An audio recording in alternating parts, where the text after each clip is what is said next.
just to show you that the struggle is real. I am going to be electrifying the Team Corrali KRONOS XTR today, but I just wanted to show you the setup from yesterday. So this is one of those flexi arm mounts that I did put a GoPro in. Took me a while to figure out actually like how to get this on there, so I ended up snipping one of the wires so that I could fit that clamp up there, because I couldn't figure out how to get this thing to face my face. Like when I put it down here, when I clamped it onto the table, it just wasn't right and had the pole in the way. And I gotta tell you, this double ring light thing, check this thing out, man. This thing is slick. So I can have two lights, I can have one light, I can have no lights, right? Turn it on. I can even change the brightness. So right now I'm clicking it down to nothing. Click it all the way up. I can even change the color tone. So that's more of like a warm yellow. That's a bright white. And that's, I think, both. Yeah. It also has this little piece right here, which you can put either a cell phone, or I noticed you can put a GoPro on here. Now, these arms actually flex a heck of a lot better than this one. This one may be more stout, but it's very hard to move without the clamp being affected. So I'm trying to keep my work surface over here, the main bench, trying to keep it more organized. For me, it's a very hard thing to be that kind of organized because, well, I've just never been there before. Once in a while, I'll go nuts and I'll take the time and I'll organize and I'll do all that kind of stuff. Here's the other thing. So JORC, I'm going to leave a link in the description as well as one of those things. Whatever side that it's on, I always forget what side it's on. I think it's that side, but it could be that side. But anyway, it's going to be a link in the description to JORC. And the reason why I'm doing that is because I've talked about JORC in the past. Now, he actually just did a train video. And I wish to God at the very end of his video that he put like just a running clip. Like literally, he should have just had the train, like set the camera up and just have the train going by.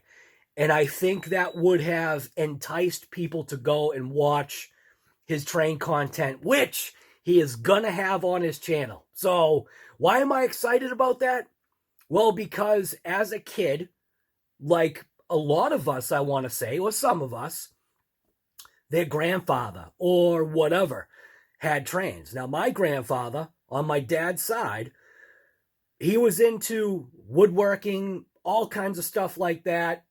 He was a work with the hands kind of guy, but he also had trains. And one of the earliest memories of trains was being in his basement, where literally half of his basement, at least when I was a kid, it sure did feel like half of his basement was literally a massive train layout.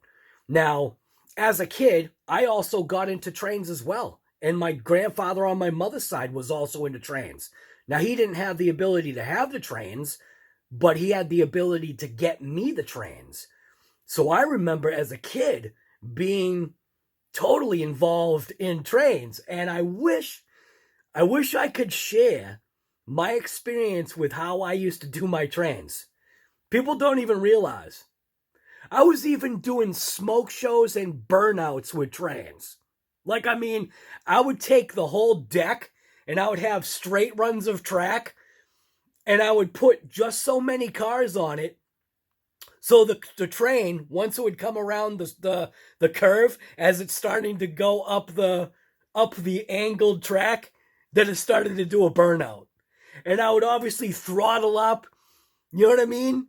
Heating up the wheels, heating up the track, effectively burning out little track sections, burning out the wheels because, you know, how did those things get power? They got power by the wheels. If I remember right, they got power by the wheels hitting the track at the time. Man, I can't remember. It's been so long. So anyways, go check out JORC. He's going to be doing train content on his channel. I'm not sure how involved he's going to get into it, but I'll watch it. So yeah, that's it. So let's electrify this KRONOS XTR. All right. All right. So this is the stuff I'm going to be going with. I did pop out this HobbyWing. This is a MAX6. This was in my Monster Mojave conversion. The Monster Mojave conversion is basically a success. So what I need to do is fully tear that thing down and then get some new diff gears in there and then just continue to rip it. But for the meantime, I'm going to be pulling this ESC. This ESC is going to be going in this KRONOS. I don't care. I'm just going to make it fit. This is the motor that I'm going with. This was the combination that was in that box. This was the MAX6 configuration with an easy run 4985, which is a 1650 kV big block motor. That's going to be going in there. This is going in there. I do want to pop off this cover just because there were a bunch of stones and stuff that got jammed in there, and I want to make sure like the fan is actually working, and yeah, so I'm going to be basically just plugging this in with nothing connected. I am going to use this servo right here, which is a Hobao servo. This may be underpowered, but it's the only thing that I've got right now. This is a Hobao 7.4 volt cordless digital servo, metal geared. Part number on that is HB5932. I did have a Hobby Star. I just, you know, with the way I organize stuff, I can't find it. So, yeah, great. I will be putting in a radio link receiver, which is the R7FG. Does have extended range. I've got a whole bunch of these. That's why I'm going with that. Does have extended range. Does have telemetry. I've never used telemetry because I've always been like afraid to connect this up, thinking that, you know, it's gonna pop something. I don't like literally really know if this receiver can take success. You know what I'm saying? Like, look at the plugs that are on there. It's designed for something small. So, and I'm afraid to plug it in and wipe out a receiver. So, yeah, I don't know what to do, man. I don't know what the voltage is on this. Maybe I should read instructions. But anyway, it's the R7FG version 2. Does go with my radio link transmitter. So that's the setup. I thought about this motor, right? And I was actually going to mill off a section of the motor, which probably sounds crazy because I didn't want to affect this little sidebar or this side plate. So what happens is this little piece right here, this little piece is in the way. So what I will do is I'm going to pop that little piece out, and I'm going to end up just grinding away at this little section right here because this is the only nub that's preventing this big block from going in there. And why am I going with this big block? Because I'll be able to mess around with bigger gears and hopefully not have to run a fan. It is a heavier motor. So the motor that I think they're expecting you to put in there is more like something like this one right here. So I'm going to weigh it out right now just to show you just the weight difference between the two motors. These scales are great. So I like it because it doesn't talk to you, but it goes, hello. I just think it's funny. It's the simple things sometimes that make you happy. Hey, there we go. All right, it says hello. What's the weight of this servo? There you go. We're in grams, right? I think we're in grams. Uh-oh. Coming in at 65 grams for that. The motor that I think they're expecting you to put in, somewhere about, I guess, this size motor. It's a 2200 kV. Coming in at 364 grams. The motor that I'm going to put in it, and granted, yes, it does have the motor plate on there, so sorry. I'll let the wires kind of like hang off the edge. Maybe that will take away some of that heft. So the motor that's going in there is 590. So 590 versus 364. So yeah, it's a couple pounds more. I mean, a couple grams more. A couple pounds. So it is a couple grams more. But that's the way this thing's going to go. The other thing, too, was measuring the weight of the battery. Now, I do have a bunch of batteries that are going to be designed for this. This is a 4S pack. I can't remember what I was putting this in. But this is a 4S pack. 6500C HRB USA graphene pack. That comes in at 578.3. And then for the big boy, which is a 6S, 6000 milliamp, 100C pack. The other one's a 100C pack as well. Oh no, it's not. 65C pack. This 6S pack, which is the one that's going to be running in this thing, 852.4 grams. This is most likely the pack that's going to be running and living inside of this vehicle.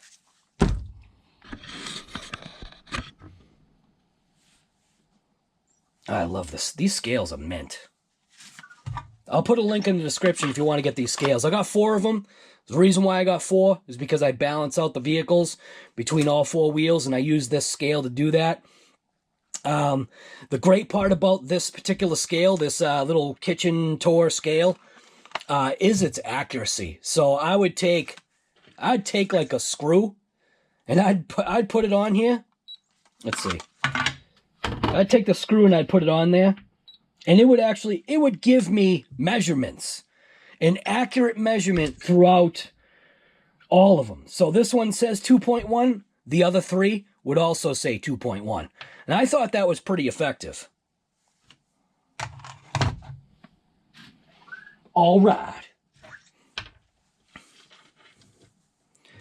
So these screws right here, these are the ones that go for that motor plate.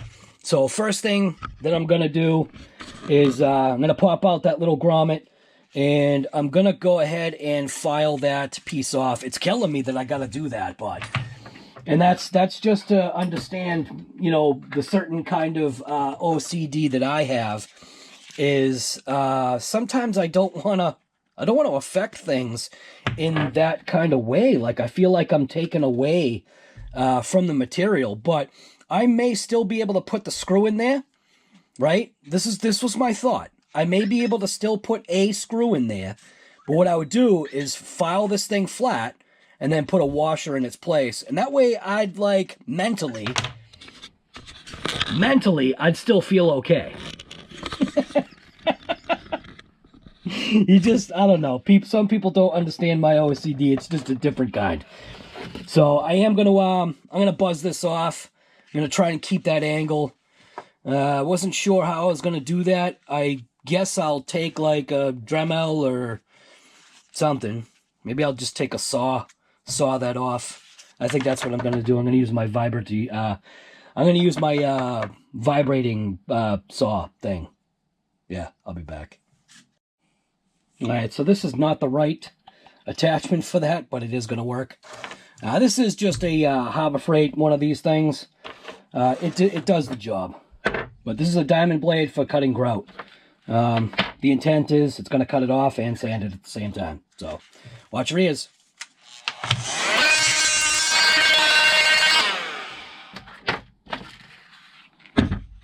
And it worked.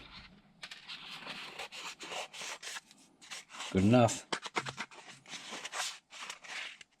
Might want to just sand that up a little bit more.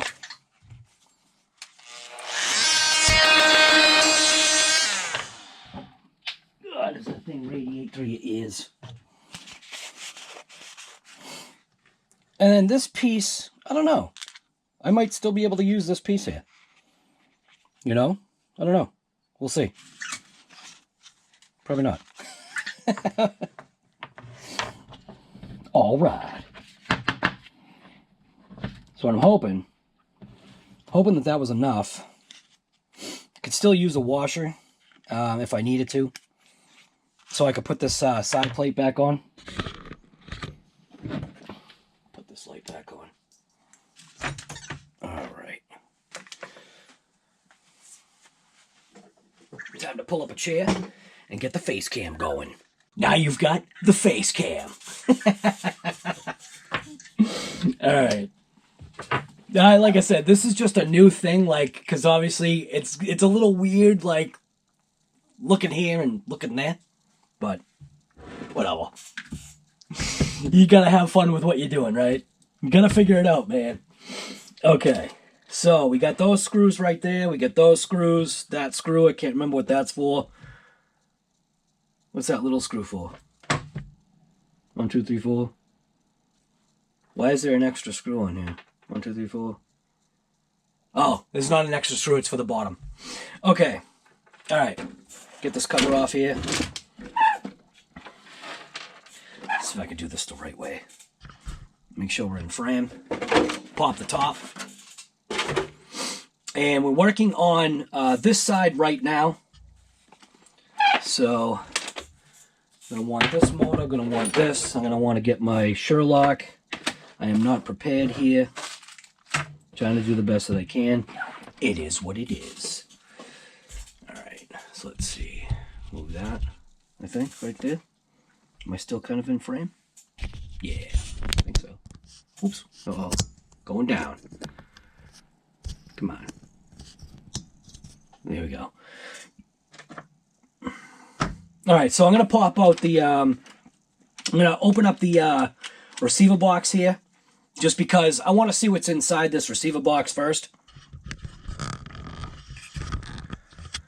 I think I need that to be on a different kind of arm, this thing. The arm is good. I like it. I like its flexibility. I just wish it was a little bit longer. I tried putting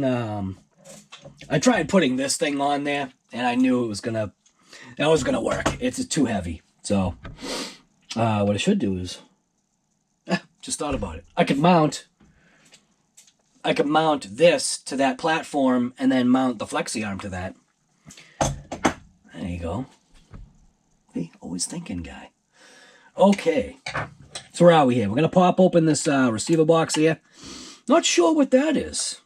See how it's got like that little slotted oddity right there? I don't know what that little slot is for. It looks like it's designed for something. Does it like lock into the... I wonder if it locks into that side guard. Does that lock into there? Nah, it doesn't lock in.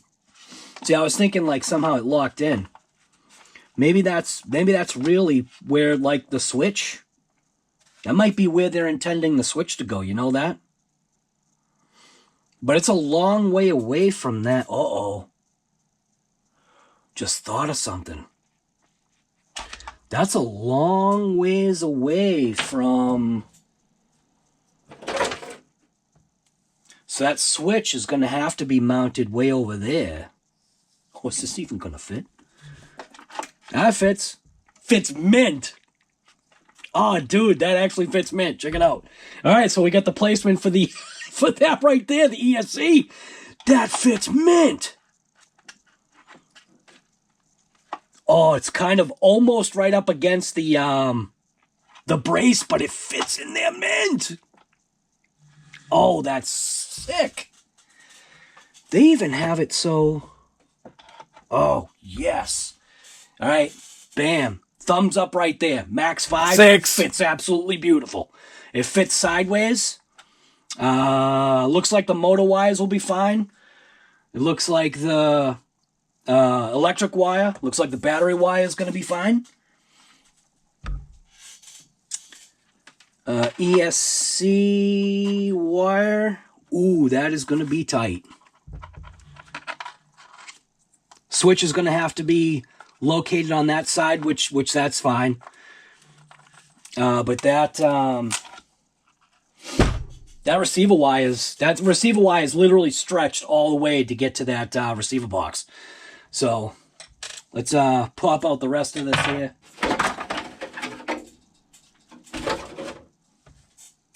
This is my driver. See, how did I... Oh, never mind. Scatterbrain. Like I said, I'm okay with that. All right. Looks like we got 4 screws to pop that open.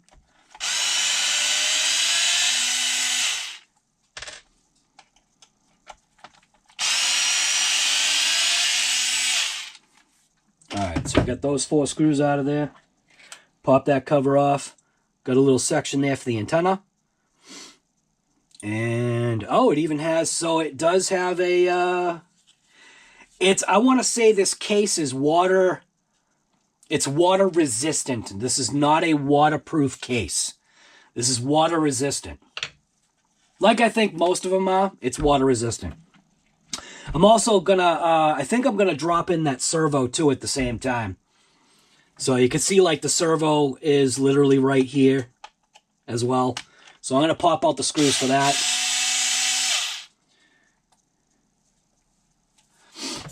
Should be using my tray, but I got the Zop Pop. I got the Zop Pop sitting over there. Charging up that 18650 battery. I think it's called 16850. 18650. Alright. Oh, I just lost the washer. But I see where it went.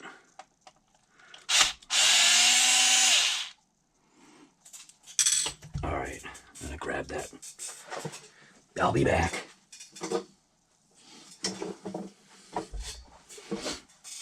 All right. Where are we here?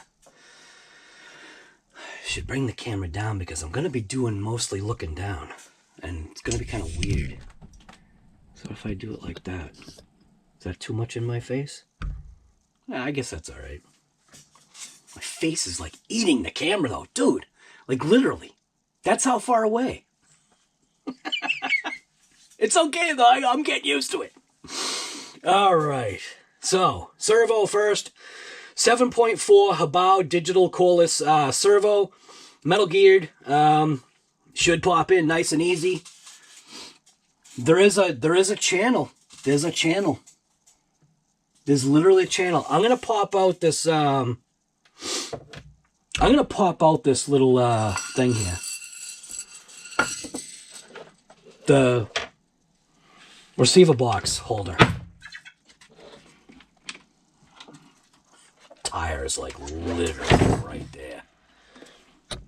All right, so to pop that out, it looks like it's 1, 2, 3, 4 screws, I believe, to go ahead and pull that unit out, because I'm seeing 2 screws right there and 2 screws right there.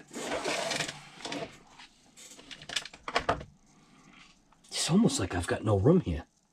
I kind of don't because I've got TV screens over here. So I got 2 screens running. I got my phone and I got my thing there. See what I'm saying? This is what I got going right here. So I've got one GoPro there and I got that there. All right. So 1, 2, 3, 4. I think that's what's going to pop that out.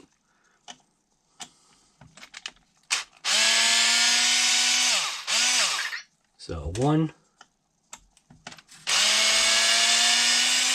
2,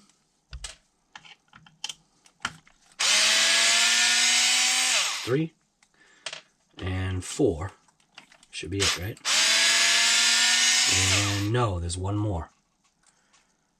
So I think maybe that bigger screw. So the bigger screw that's right there. I think I had mentioned that yesterday, that I thought that that may have been part of that receiver box thing. Something's coming apart. Something else connected? Something else is connected. So I already took out 5 screws. What the heck's going on here?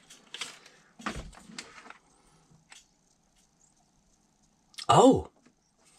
Wow. Okay. That's a lot of screws holding that in.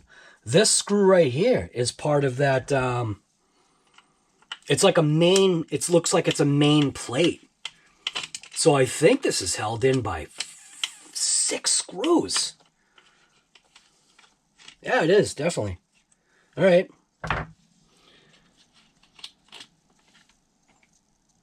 Well, there you go. It's held in by 6 screws. All right, so looking underneath here, obviously you can see you've got a channel for the wires on both sides, depending upon how you mount the servo in there. That's going to be kind of important here.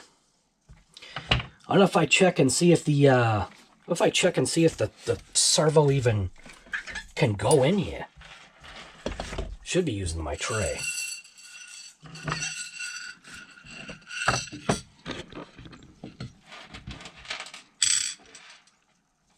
screws, man.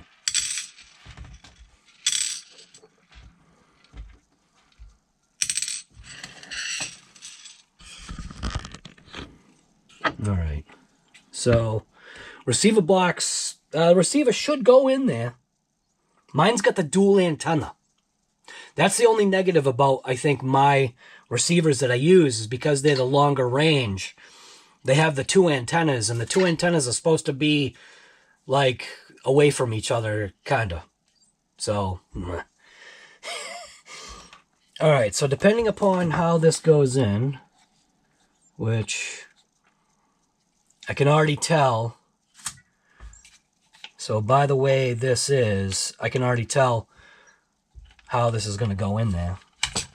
So it's literally going to go on that side. Okay. So that was good to see. So that means I will be mounting my servo in this way right here. And it's a perfect fit. Look at that. That's what you call a perfect fit right there. So that's a perfect fit. Nice. Yep, look at that. Liking that. I'm liking how the channel goes up in there. The only thing, like I said, it's not waterproof, but you know what? I've got an idea. Come on. You know, guy. You're always thinking about little things. I'm going to take a piece of foam. I'm going to cut a piece of foam. I'm going to jam it inside there. And that should help with some of the waterproofness that it doesn't have. That's gonna be sweet, man. Yeah, I'm gonna jam a piece of foam in there. So there we go. That's how that's going in there.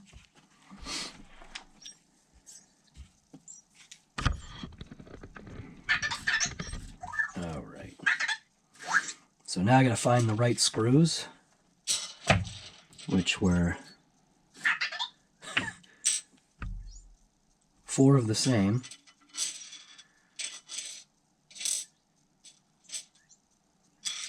One, 2, 3, 4.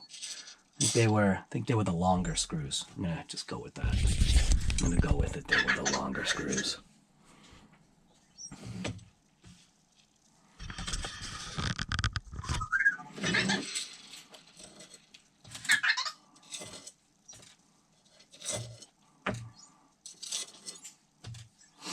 This probably would have been better as a, this probably would have been better as a live.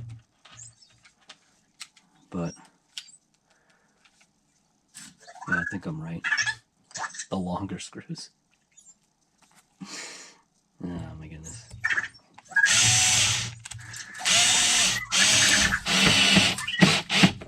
Alright. This driver's getting bad. So I'm gonna have to take that tip, and I said it before. I'm gonna take the tip to my grinder. I'm going to just grind off the very tip of it, or if I don't use a grinder, I'll use my file, and I'll just rake off the first layer of this bit right here. I'll rake off the first layer of that bit, and then I'm gonna heat treat it.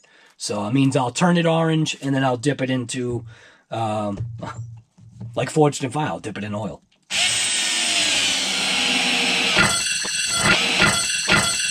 Whoa! I gotta watch out, this thing's got some torque.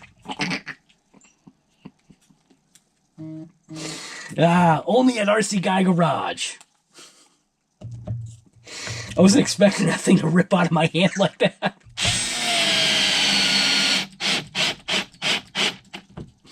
The rest of it I'm just going to do by hand. Really didn't expect it to rip out of my hand like that. I'm hoping these are the right screws. They gotta be. It's the longer screw, so get that cranked. This one cranking this one. And like I said, hopefully at least this channel maybe gives you a little bit of smiles. You know what I'm saying? Always talking about smiles. Hopefully this channel kind of does that for you. And it does it for me. Literally, that's really all that should matter, right? Okay, so we got that. Now, I'm going to go ahead and break into one of my radio link receivers.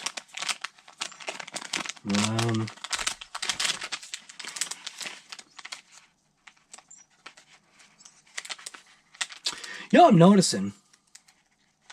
I'm noticing a lot of wetness on the chassis, as if the differential center diff was leaking. I am noticing, if you look at the shininess, see how there's like shininess in here? Get my flashlight, maybe you'll be able to see it that way.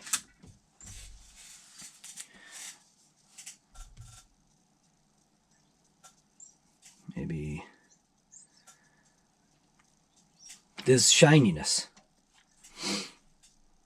So could have been that the differential was leaking at one point. Shouldn't be leaking now, I don't think. You know, I never checked that front side.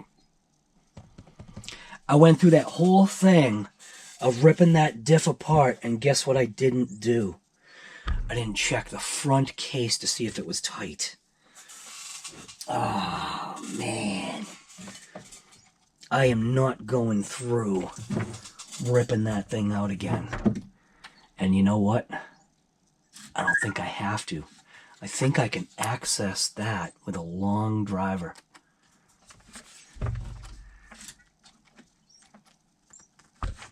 I think I can. So right through here, there is a space where I might be able to get a driver in there, like an L wrench, not a long driver. Get an L wrench. And this thing didn't come with tools, did it? I could be wrong, man, but I don't think this thing came with tools. It came with tethers, but I'm pretty sure it didn't come with tools. So I gotta go grab some L wrenches. So don't throw away L wrenches that you get with other kits, because there's always the chance that you could use them. So not sure what size L wrench that's going to be, but flash a light in there. Yeah, look at that. I can get to it by using an L wrench. So I'm just going to give it the old L wrench. So I'm saying is right in there. Right in there, provided I get a light and make sure that that diff is right there.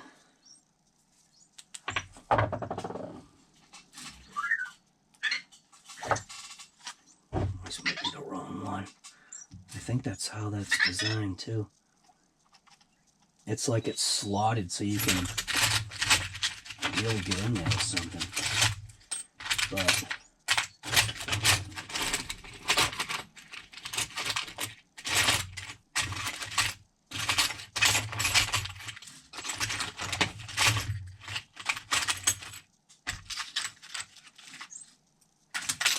wonder if I've got the right size, man.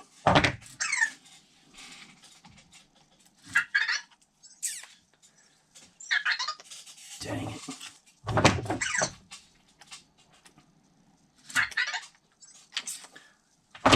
Crap. It's a 2.0. Oh. It's just too short. Oh no.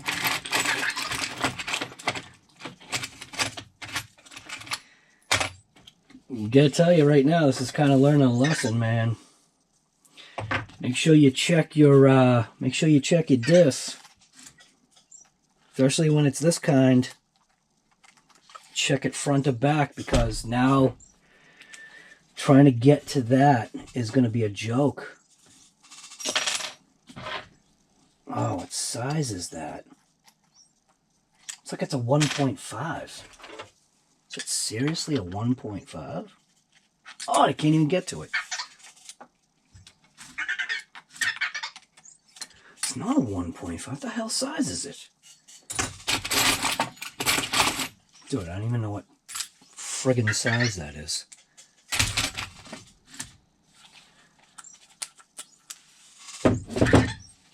Got it. All right, so what I'm doing is I'm using my driver. Now I gotta find a 1/4 inch wrench.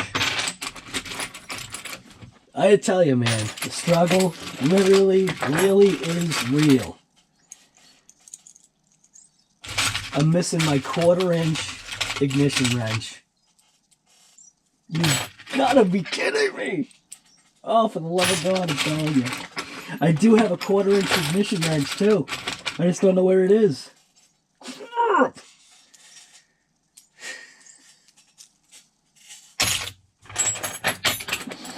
I'm like totally fired. I'm just fired.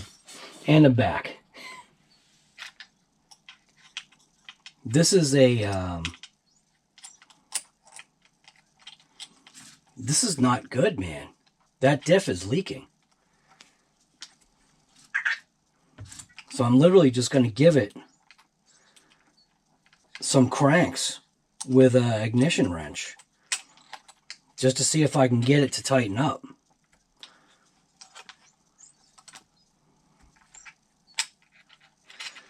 Oh my God.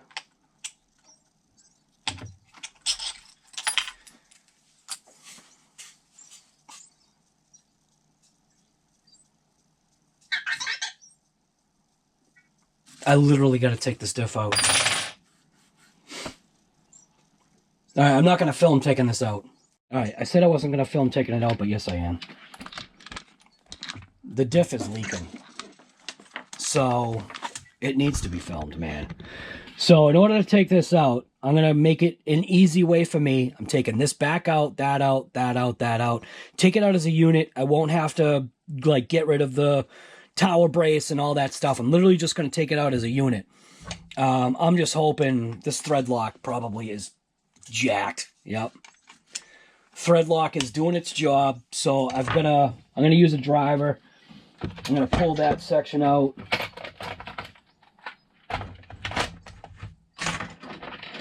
Man. That was a miss. That's a miss on me. That's a miss on me, but I shouldn't be doing this. I shouldn't have to take this diff out and tighten it. And that's kind of my fault for not looking. So I got to use heat again because I'm not stripping out those screws.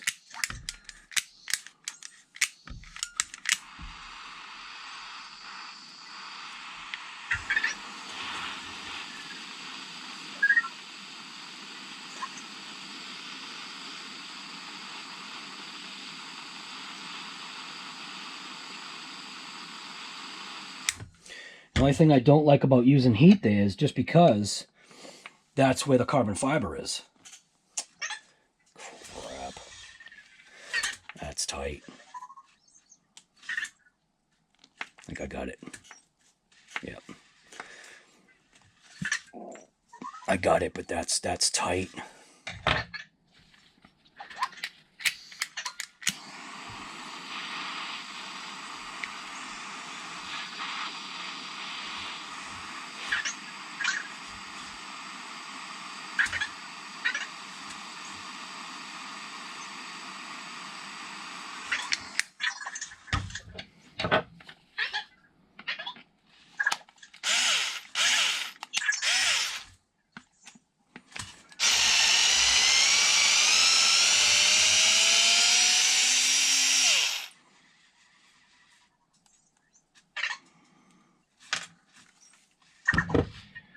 Heat up the top one.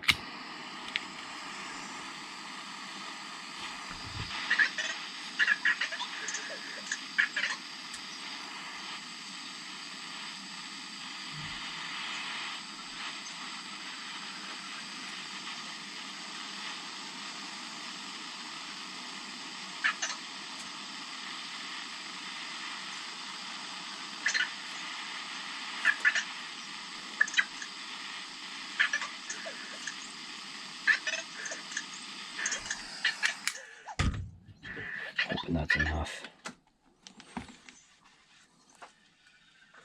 Yep.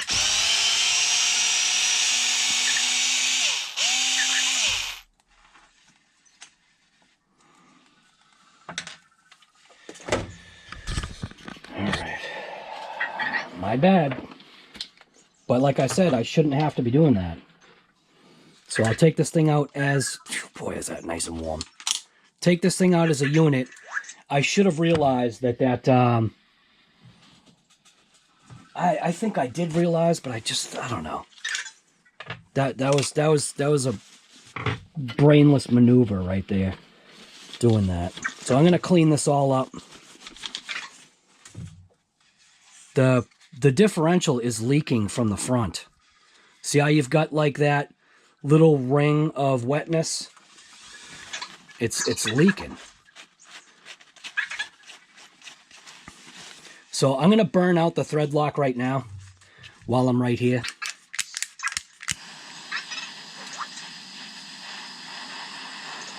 The way I can just put new thread lock in.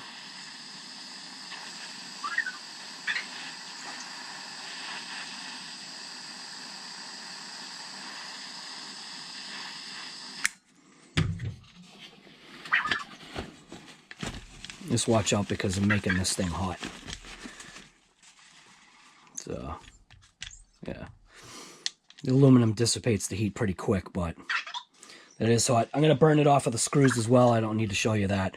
But now I can access... Now I'll be able to access those screws just to crank. Woo! Yeah, heat transferred. Wow. I'm going to put on a glove. And now at least I can get to those screws through that little slot right there. I don't know if that's how they intended it to happen, but that is how it's happening for me. So I'm going to put on just that glove just because it is a little warm. And that way I can also grip the differential. But it's right there. See that right there? I'm going to give it a crank. Very slightly loose. I got a little tweak out of it. Go to the next one. That one's tight. It's like it's leaking out of the screws. The screws are wet. That one's loose. Go to the next one. This one looks dry. That one's tight. I'm going to go around again. That one a little squeak. This one's got a little bit of wetness on it. Tight. All right, so maybe that was enough. So hopefully that was enough.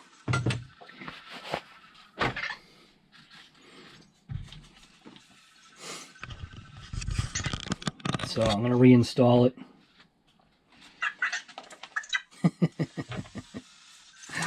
Somebody was saying, obviously, you know, make sure, like, when you go to put this in, it helps if the dog bones are facing the right way.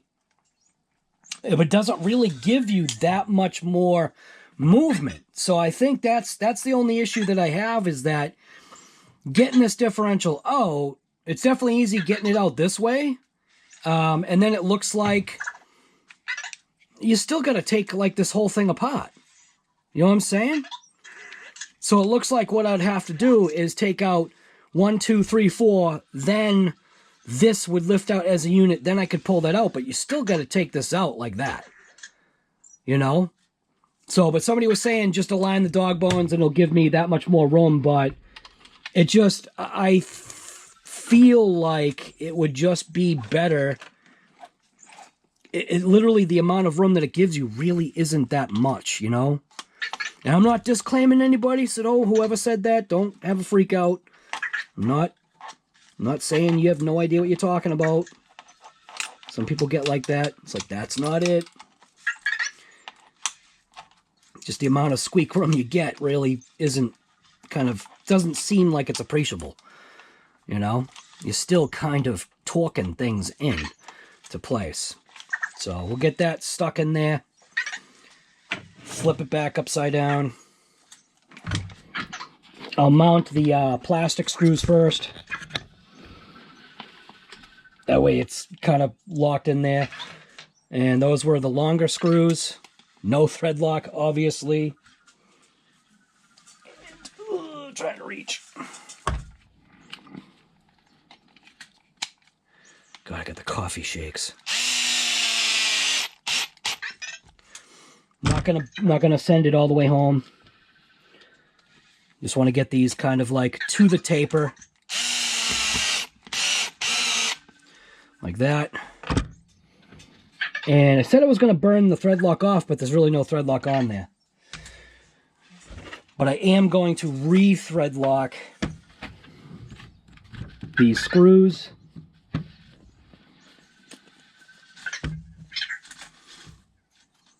The face cam will be back soon.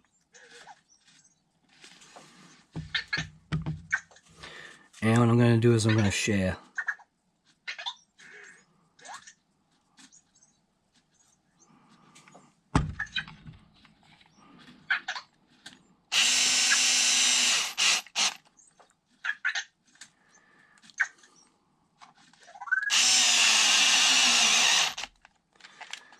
Give it a torque with this. Oop.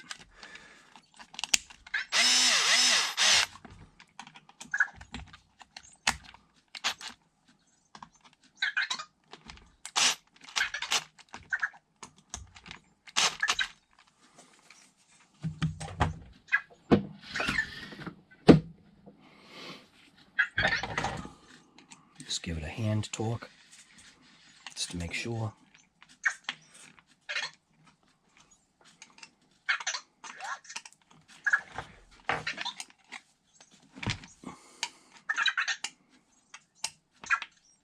Easy on the plastic. There we go.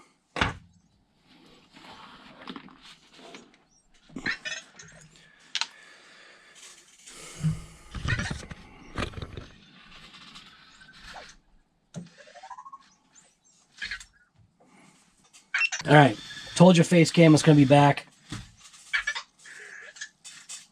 Vector's stuck over there.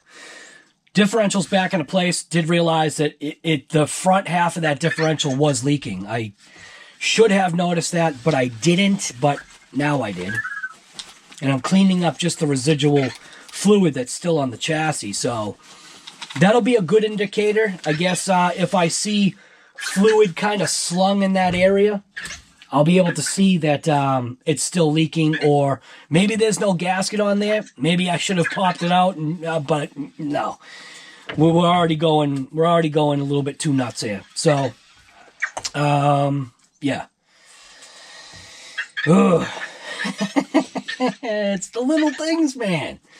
So I should check to see if the servo horn even fits, and it does. Fits perfect. So whatever tooth servo thing, whatever, it's the right one. Doesn't say on it anywhere, I don't think, but it is the right one that fits this Hobao servo. So, so now what I want to do is I do want to now kind of toss in the receiver. So we got the receiver here. I also want to figure out the wiring for the ESC.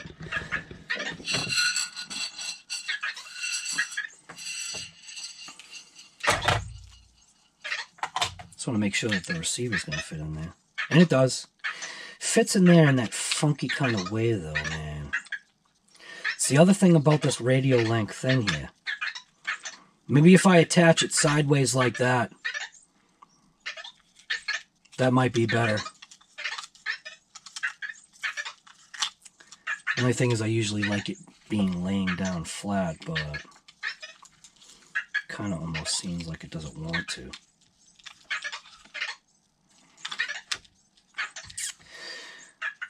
See, that's a negative. If I go sideways like that, I'll be able to activate the gyro. Not that I use the gyro, but I think if I go sideways like that, that looks like that might be the ticket for hooking that up. I think that might be the way I'm going to do it. Because what happens, right, is if you stick it in this way, it fits. It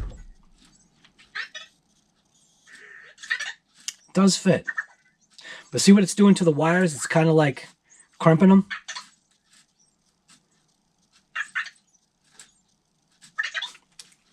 This is my OCD. You know what I'm saying? This stuff is probably all going to be cut out because OCD. All right. I just want to toss on this cover real quick. Throw these dual antenna wires through here. If they fit, please fit. I might have to make a second hole for this stupid antenna setup. Alright, looks like they both fit through.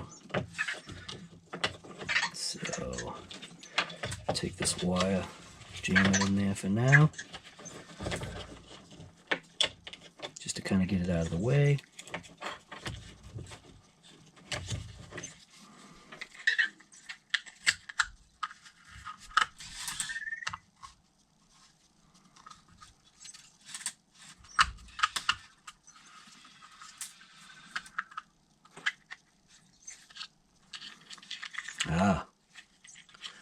So that wire needs to go that way and down in order to fit. And then the cover will go on. That looks like that's all right. That actually might be all right. Kind of looks funny with the two wires hanging out of there, doesn't it? That might be how I'm going to have to run this thing, though, because I should be able to put it right inside of the tower. Those wires, yeah, I'll be able to do that. I'll be able to do that. I'll be able to, like, zip tie them or stick them inside the tower or something. That'll be all right. It's what it says is that with this particular receiver, you're supposed to have one wire going one way and one wire going the other way to get maximum range. So they're kind of supposed to be, like, split apart. And it looks like that's going to work. So. Oh, you know what isn't working?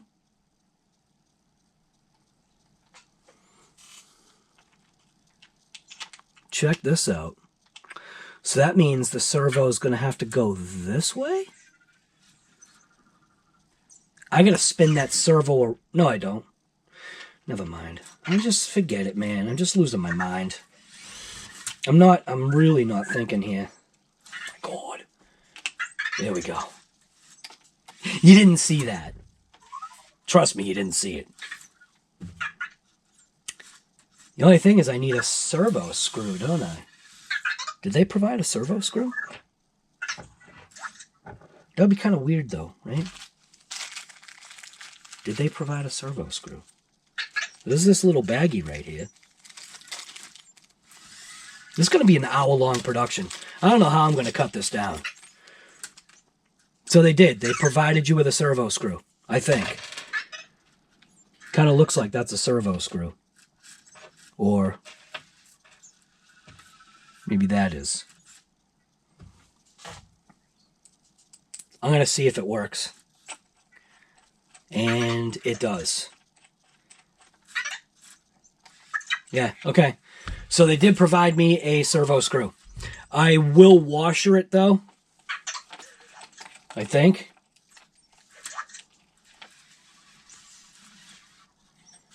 I feel like I should washer it. If I washer it, I feel like maybe I could get that much torque onto it. So that does work. So I just wasn't thinking with the arm. Just...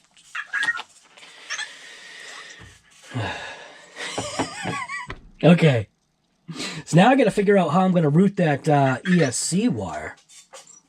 So the ESC, got this all set. They did give me one grub screw for the pinion. That is the pinion I'm going to run just to try it. Gave extra body clips, couple extra screws, and one, like I said, one grub screw. So four extra body clips and some extra screws here. So, all right, flip this thing around.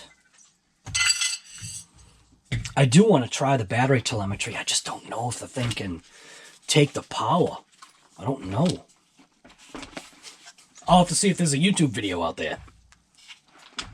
So if anybody knows, like, truthfully, I'm not tired, I don't want to blow up 20 bucks, but they are only 20 bucks. Truthfully, does anybody know if those RG7, 6, whatever the heck they are, these things, R7FG V2s, can they take 6S? All right. So almost looks like maybe the battery tray should come out maybe just to get a look underneath at what's going on. So that is what I'm going to do. I'm going to pop out the battery tray. Is this camera going to clear? Probably not. There we go. So popping out the battery tray, 1, 2. 2 screws, I think, to pop out the battery tray.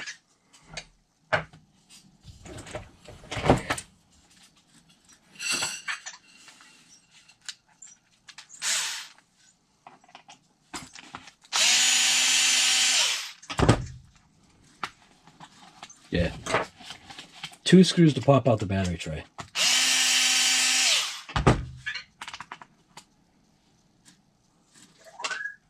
They don't seem very long.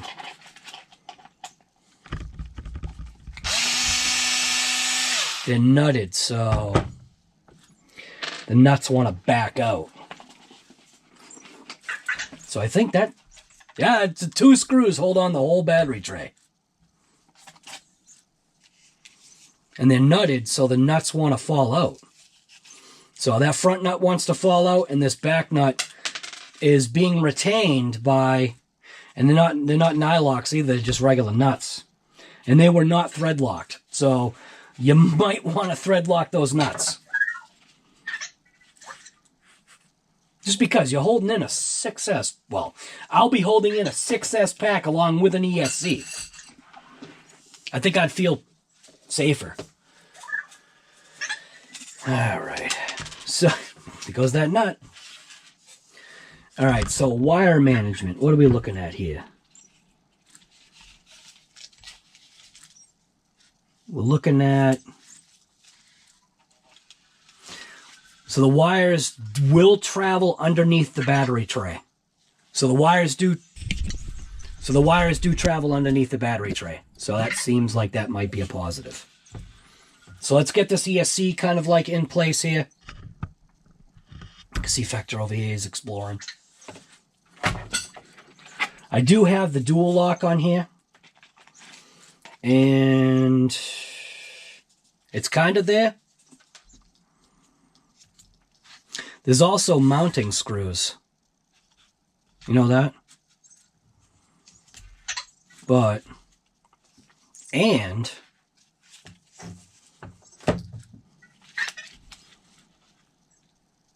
what? It's got, because this thing is going to live on 6S, it looks like it fits. So, this little adapter plate thing here, that thing needs to come completely out in order to fit my, safely and comfortably, my 6S brick. So I'm going to go ahead and remove those 2 screws right there, which that's for the battery tray. There's a little like holder in there, but on the back side of the ESC plate or whatever, when you remove these 2 screws, it looks like that 6S pack is going to fit in there nice. Go on your thing then. Don't look at me. There he goes. See? He's going home. See, he's going to try and find his home. So remove that piece. Now that 6S brick should fit nice, I hope.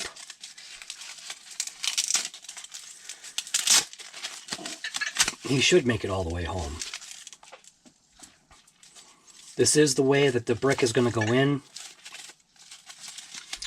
So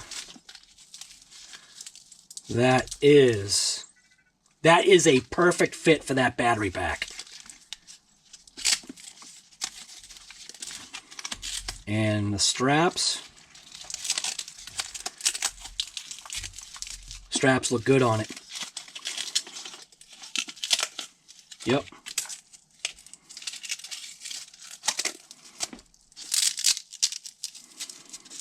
So there we go.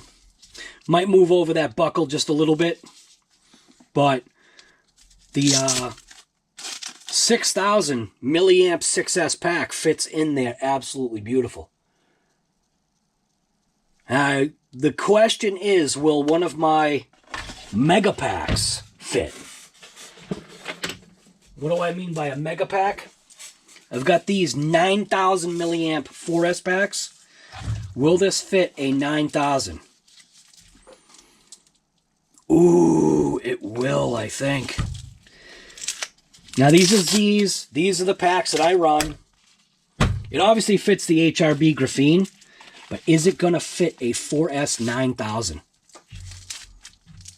Oh, that's tight. But it does fit. It fits, man. Look at that thing. Now that is sweet. So, oh, he didn't make it home. He died. Come on, guy. You kidding me? How'd you not make it home? All right. That's pretty cool, man. It's a fit. It's definitely a fit. It's in there. Just have to adjust those buckles a little bit. But it does. It fits a 9,000 milliamp 4S pack. So if you wanted some extended runtime on 4S, these 9,000s actually fit. Look at that thing. Yes! Dude, I'm telling you. Look at my face. Team Corelli, man. You're kind of doing it. You're kind of doing it. You know what I'm saying? Meaning you're doing it like you got little tiny negatives that I'm seeing, but got some stinking positives. Look at the smile on my face. So obviously I'm very happy with this purchase right here. I really am. I really am, man. I'm even seeing what they're talking about in this flex frame thing. See how that's like, check that out. See how like you've got a gap over here and the gap just minimizes once it gets to the middle of the chassis?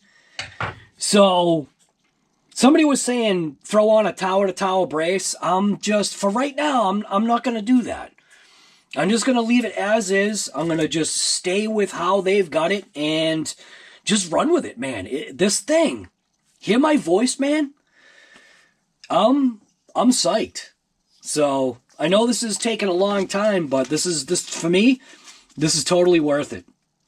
So ESC is going to fit mint right there, right up against. So let's mock things up. So I already know that there's cable management. So it looks like the cable will run down like that. And then go into those grooves right there. So you can see that there's little sections for the cable to run in. I just hope it's long enough. So let's just let's check that out before I even keep going here. So I would have this run this way.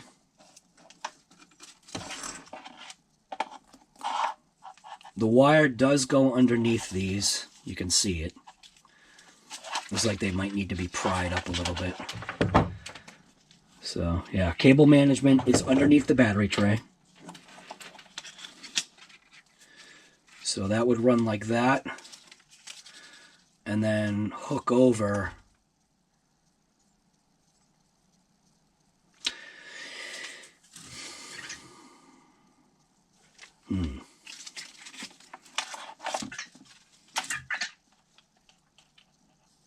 If I flip this around, I'll be able to squeeze a little bit more length out. See what I'm saying? If I flip this around this way, but then the wire is coming up, well, it's not coming up against.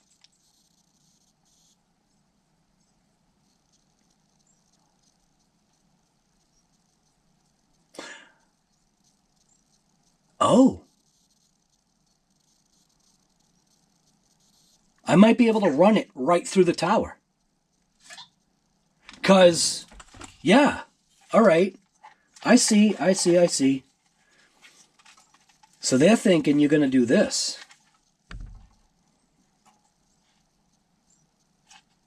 So, I mean, this video is going to be a long video, so sorry about that, but that's the way it is.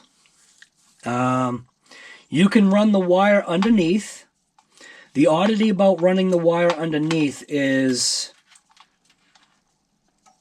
you got to be careful, man, because you're right up against that carbon fiber brace, and vibration and minimal movements could cause an issue for this ESC. So that could get mounted like that, and then the battery going that way would hook in. Yeah, okay. I'm liking it. I'm liking it. Still got a good feeling. About it. So let's spin this around. What I should do, because nobody wants to watch me literally, contemplating life here, but this is the way I'm going to run this. And I'm going to take that wire, I hope,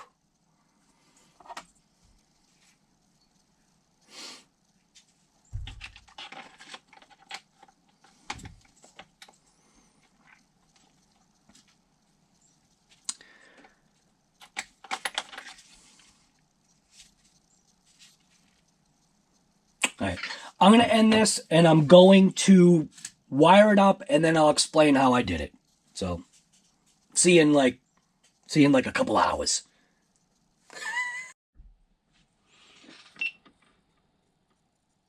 All right, so initially, I was not very pleased or happy with GoPro, but you seriously, you messing up again? You're frozen. Come on. You kidding me? You can't even tell if it's recording. It's not. It's just frozen. Oh my God. Alright, so pretty much right here is where I went to a live. So if you're interested in watching the live, I'll leave a link for the description, basically right here, and yeah, you can go check it out.